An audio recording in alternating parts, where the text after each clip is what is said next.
Hello, you're watching DD News and I'm Anil Thomas presenting Track It COVID-19, a special half-an-hour show where we get you each day that appraise you with all the developments on the pandemic. We also get you inputs from steps taken by administration, inputs by our correspondents, global developments and also experts' advice. All packed together in the next 30 minutes. Let's begin with the top updates. The number of confirmed coronavirus cases in India goes up to 6,412. 199 people have lost their lives due to the pandemic so far. 503 people discharged after successful treatment. Providing all possible help to the state, Centre dispatches 10 high-level teams to 9 states to enhance cooperation.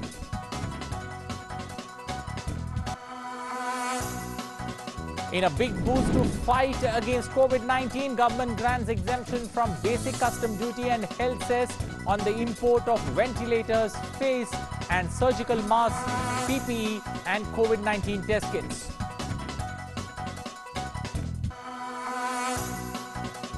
Prime Minister Narendra Modi's efforts to collaborate with countries around the world on COVID-19 continue. Prime Minister talks over phone with President of South Korea and Uganda. Israeli Prime Minister Benjamin Netanyahu thanks Prime Minister for sending chloroquine to Israel. All the citizens of Israel, thank you.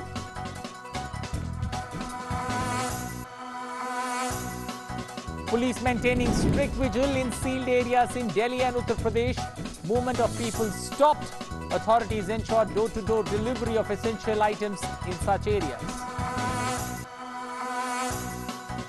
1.6 million people infected, more than 95,000 people killed by coronavirus in the world. US records 1,783 virus deaths in the last 24 hours. Cook County Jail in Chicago, USA becomes a coronavirus hotspot with 276 inmates and 172 sheriff office staff testing positive. United Kingdom Prime Minister Boris Johnson there out of ICU. IMF says over 170 countries are expected to see negative per capita income.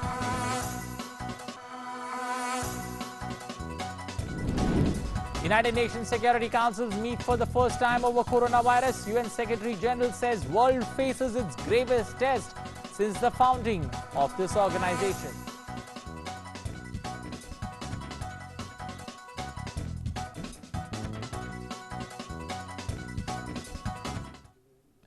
Well, let's begin by first taking stock of the developments in India in Ground Zero.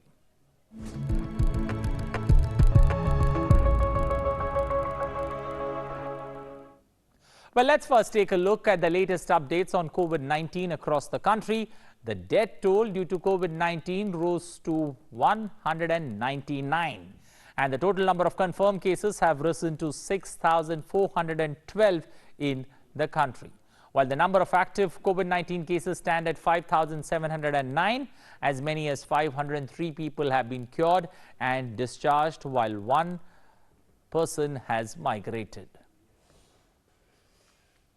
Meanwhile, the Health Ministry has constituted an high-level teams which will coordinate with states on the containment plan, hospital preparedness and ventilator management. 10 teams have been sent to 9 states including Bihar, Rajasthan, Gujarat, Karnataka, Madhya Pradesh, Maharashtra, Telangana, Tamil Nadu and Uttar Pradesh.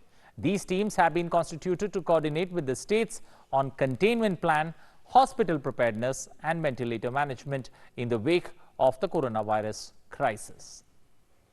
Meanwhile, considering the immediate requirement of ventilators and other items, the central government has granted exemption from basic custom duty and health cess on the import of some goods with immediate effect. These goods include ventilators, face masks, surgical masks, personal protective equipment or PPEs, and COVID-19 test kits, along with inputs for the manufacture of the above items. This basic custom duty exemption shall be available up to 30th of September. India imports about 80% of its medical device requirement. At present, health cess on medical equipment is 5% over and above the custom duty of 7.5%. The total duty varies between 11% and 22% depending on the product.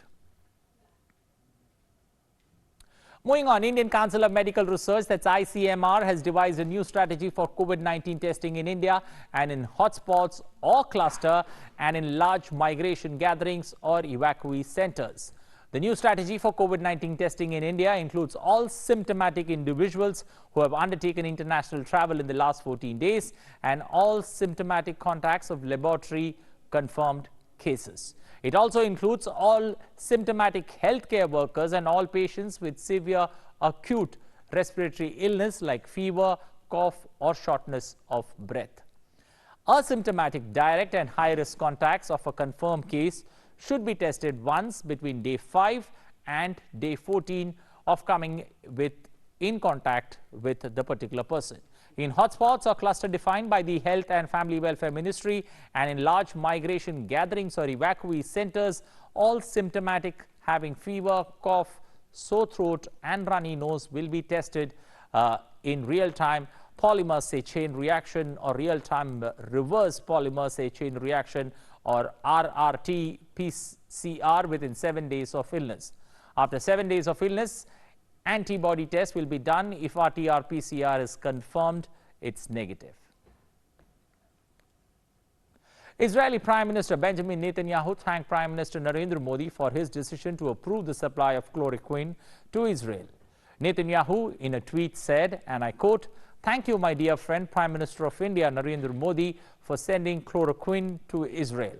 All the citizens of Israel, thank you."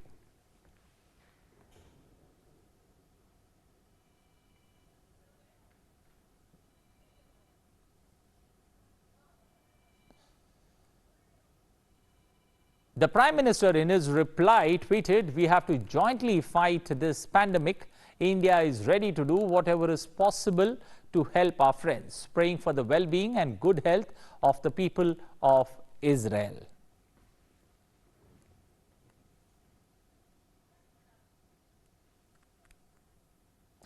Prime Minister Narendra Modi also thanked Brazilian President Jair Bolsonaro. The India-Brazil partnership is stronger than ever in these challenging times.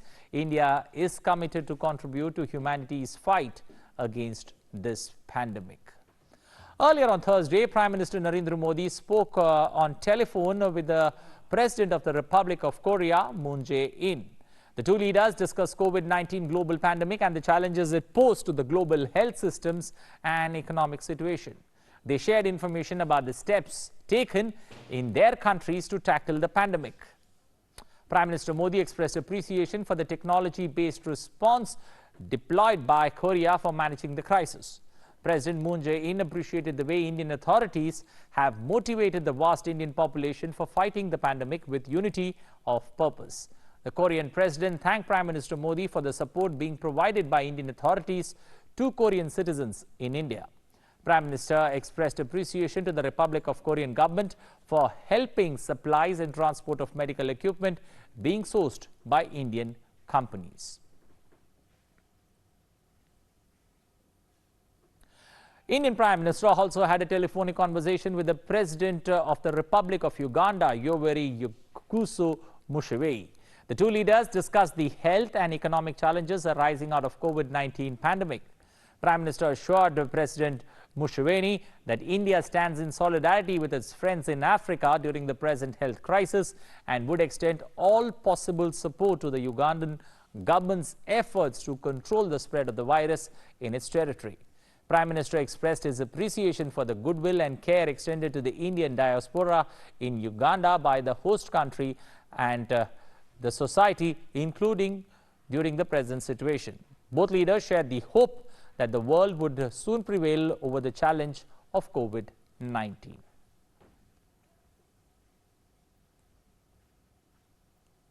Meanwhile, the number of new cases are increasing rapidly in Maharashtra and Madhya Pradesh.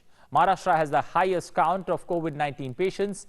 97 people have lost their lives in Maharashtra, while 125 people have been cured and discharged after treatment. With the number of cases of COVID-19 still increasing, government has adopted a cluster control containment strategy. Steps are being taken to prevent the spread of the virus by sealing off identified hotspots. In New Delhi, Operation Shield has been launched to curb the spread of the coronavirus pandemic. 25 areas have been identified as containment zones in Delhi. These areas have been sealed. People are not being allowed to enter or exit from these areas. With the area under total lockdown, essential supplies will be delivered to homes. The government will conduct rigorous sanitization of the locality. The government has also made it mandatory to wear a face mask while outside one's home. Similar measures were also taken in Uttar Pradesh. Among the 15 districts, 22 specific places in Gautam Budh Nagar were declared hotspots and sealed. Movement within these hotspots is completely restricted, with no one allowed inside or outside. Supply of essential items is the only form of movement allowed in the areas, and strict action will be taken against any person violating the sealing orders. In Lucknow, police are keeping a vigil on the situation there in the 12 identified hotspots which have been sealed by the government, keeping in view the spread of COVID-19. Police in the state are monitoring the situation through drone cameras.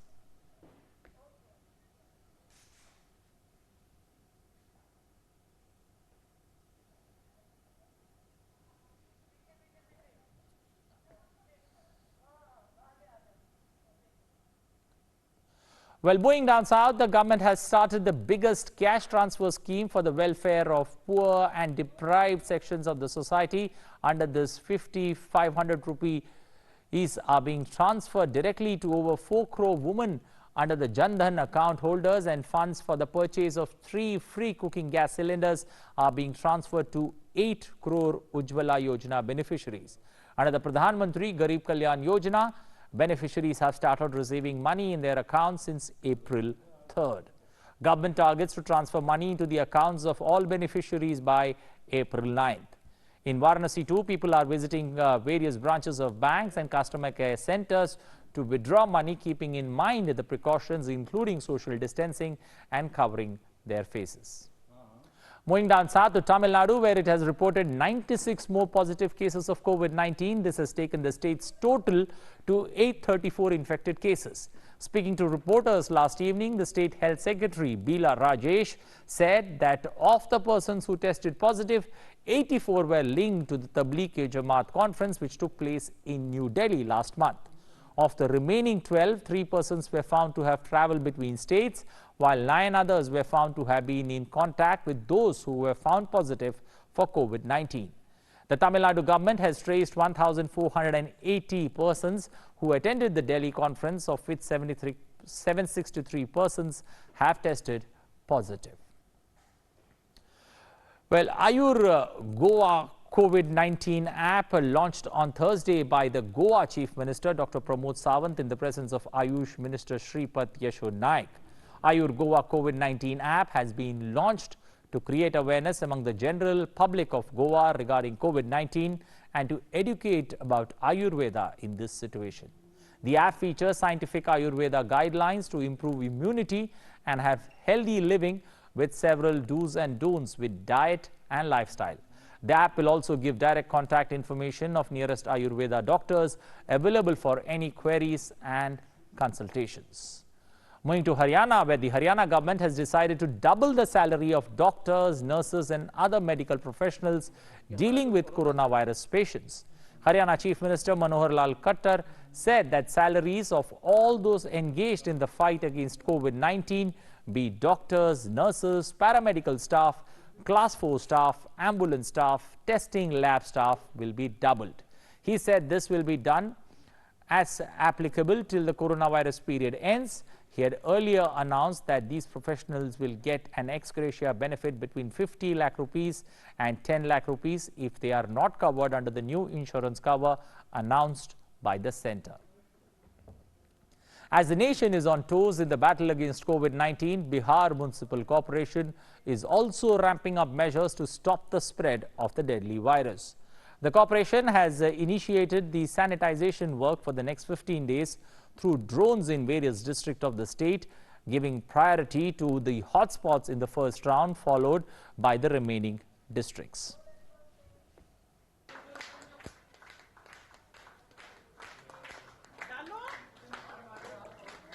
People in Punjab's Ambala too organized a special Thanksgiving event for the sanitization workers.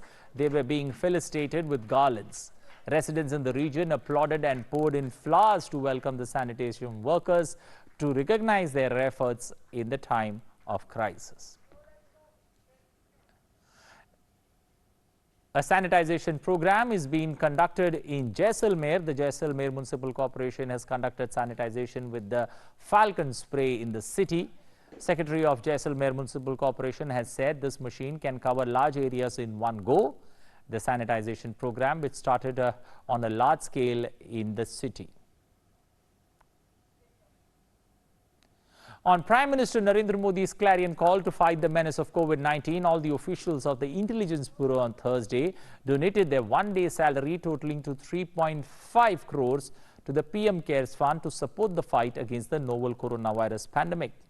The Director of Intelligence Bureau, Arvind Kumar, handed over the check of 3.5 crore to the Union Home Minister Amit Shah, Minister of State for Home G. Kishan Reddy and Union Home Secretary Ajay Kumar Bhalla. All were present when the checks were handed over. Well, let's now take a look at some updates that inspire hope and positivity in tackling coronavirus outbreak.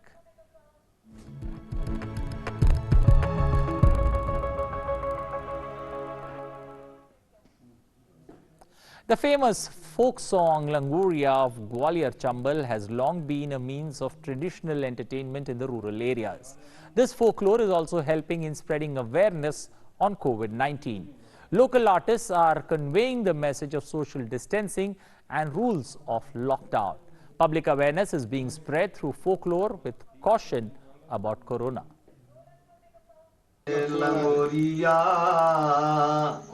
आए corona virus को चलो रोगो लंगोरिया दूरे सजन सब तेराइयो corona virus को चलो रोगो लंगोरिया दूरे सजन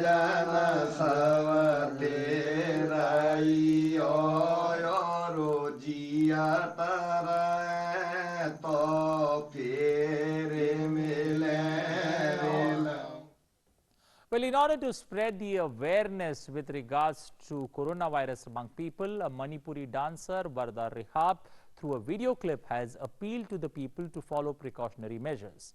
Varda is giving awareness message on coronavirus and ways to fight the pandemic.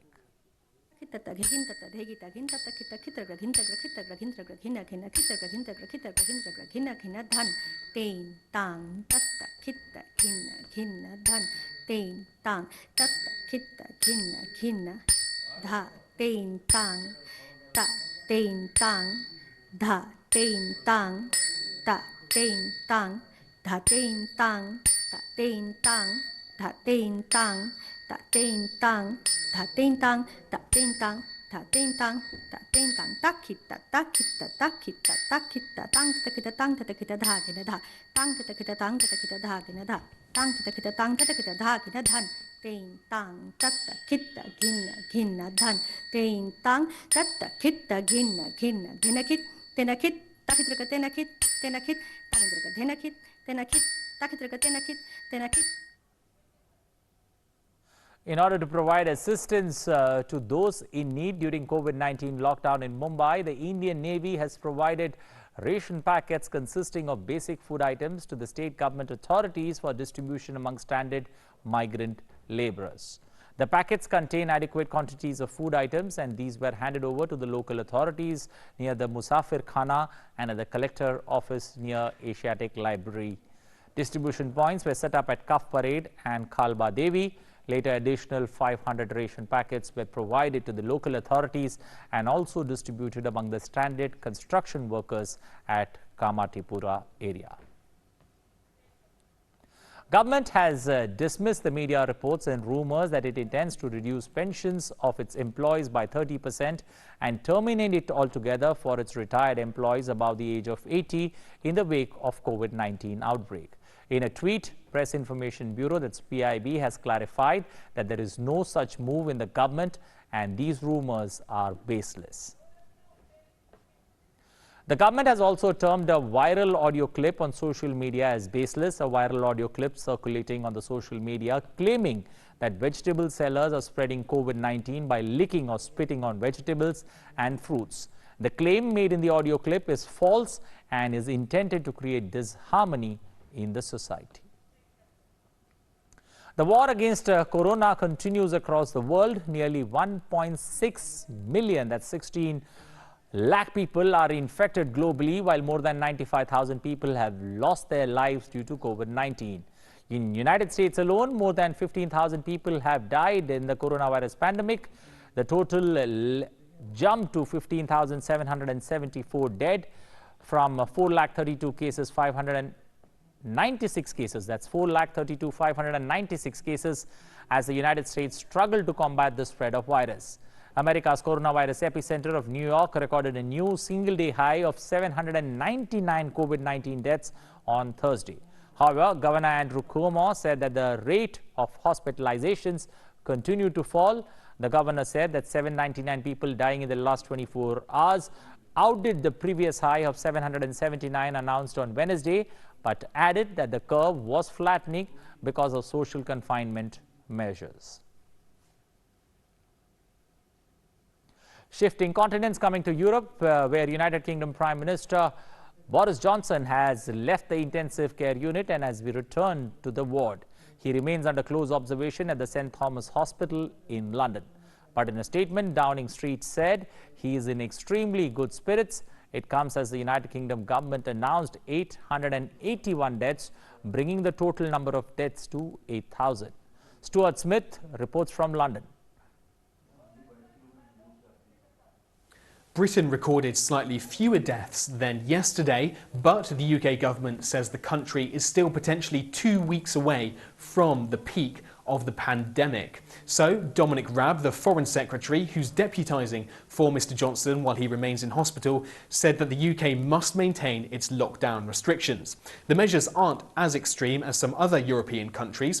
In the UK, people can still leave their homes to go and get food or to exercise once a day, and can even still go to work if they cannot work from home. But in anticipation that some people may use the good weather forecast over the long weekend to flout the government guidelines and go out for non-essential reasons, Dominic Raab re-emphasised that people should stay indoors to try and take pressure off the National Health Service.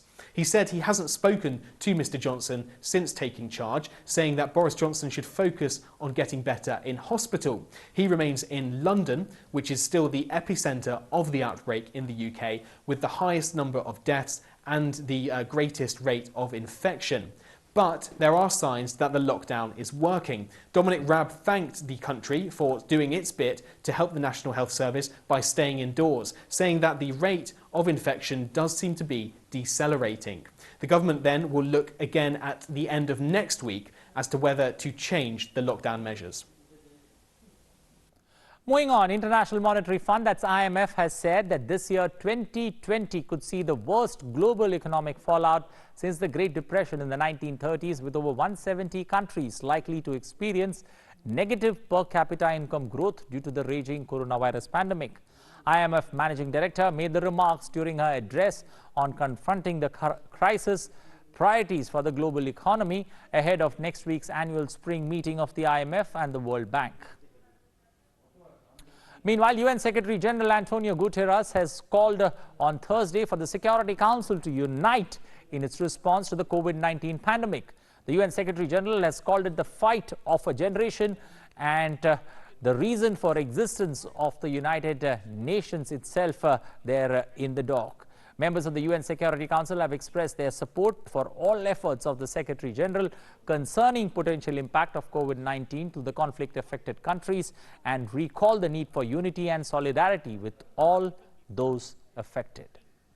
UN Secretary General Antonio Guterres warned that the coronavirus pandemic is deepening already existing inequalities and is having devastating social and economic consequences for women and children that could reverse limited progress towards gender equality over the last 25 years. The UN chief urged governments to put women and girls at the center of their efforts to recover from COVID-19. I urge governments to put women and girls at the center of their efforts to recover from COVID-19. That starts with women as leaders, with equal representation and decision-making power. Measures to protect and stimulate the economy, from cash transfers to credits and loans, must be targeted at women. Social safety nets must be expanded. Unpaid care work must be recognized and valued as a vital contribution to the economy. The pandemic has also led to a horrifying increase in violence against women. Nearly 1 in 5 women worldwide has experienced violence in the past year. Many of these women are now trapped at home with their abusers, struggling to access services that are suffering from cuts and restrictions. This was the basis for my appeal to governments earlier this week to take urgent steps to protect women and expand support services. COVID-19 is not only challenging global health systems, but testing our common humanity. Well, Cook County Jail in Chicago has become a coronavirus hotspot with 276 inmates and 172 sheriff office staff testing positive. According to the Cook County Sheriff's Department, the inmates who were tested positive, 21 are at the local hospital and 36 are at recovery facilities. One prisoner has died of apparent complications. Detainees who tested positive are isolated and their cellmates quarantined and are monitored. Union Health Minister Dr. Harshvardhan has tweeted an awareness on coronavirus video through Little Tara. The video states, "My little Tara is a corona warrior." हाय, मैं ताला corona के खिलाफ जंग के लिए तैयार हूँ। अब मैं घर में ही रहती हूँ, बार-बार साबुन पानी से हाथ धोती हूँ और अपने चेहरे को बिल्कुल नहीं छूती हूँ, क्योंकि मैं कोरोना को भगाने के लिए तैयार हूँ। और आप?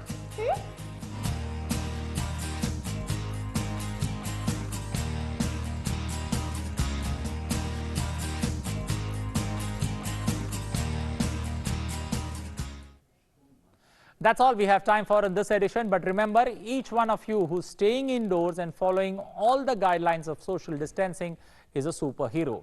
How to keep kids engaged during social distancing is on every parent's mind, as kids are getting bored really fast. So learn while you play, share skills while you bond, and make memories while you stay at home are some of the tips that could make staying indoors fun. Bye for now. We'll be back tomorrow morning, same time, same channel. Until then, remember to follow this in our life and see the difference. When you change your thoughts, you change your world. Bye for now. Take care. Stay safe.